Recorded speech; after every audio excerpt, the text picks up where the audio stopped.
Hi everyone, Craig Ball here, hope you're well. The thing I want to talk to you about today is psychological safety. Now, psychological safety infuses a lot of the work that I do, particularly around the mental health and resilience space in the workplace, but also as part of a change management initiative.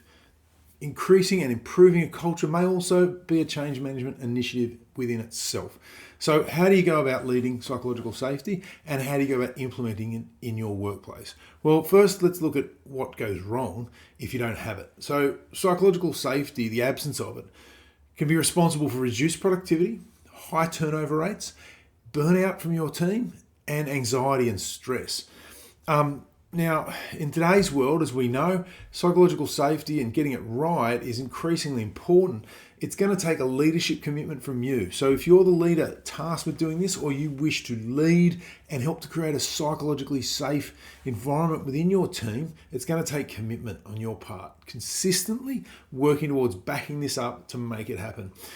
What you're going to try and create is an inclusive and respectful culture that's going to take open and honest communication channels. Here's 3 tips from who could be considered the mother, Amy Edmondson, of psychological safety. She's a professor at Harvard School of Business. And here's 3 points that she said are going to make a difference. This comes from her book, The Fearless Organization. Now, everything is an experiment.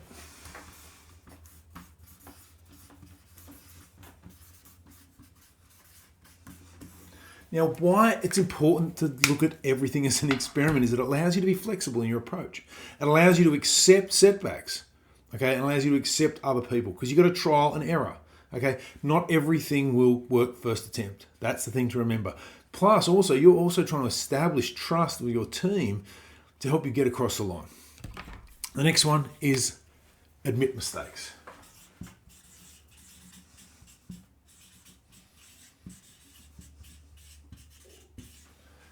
Okay, having an open space where we can admit that, taking a curious approach, asking the questions about that, acknowledge your own fallibility. Okay, what psychological safety at one of its core tenets is having this belief that we are fallible human beings. We learn by making mistakes. So being able to admit them is a significant first step.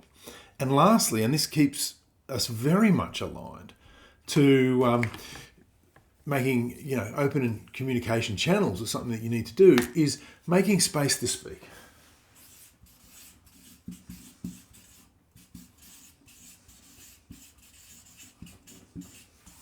If you have space for people to speak, take a curious approach, especially if you have differing viewpoints, and ask how they came about, as opposed to trying to make other people wrong. It's a great way, making other people wrong, to shut them down and close it out, which is all too common, unfortunately, in today's world.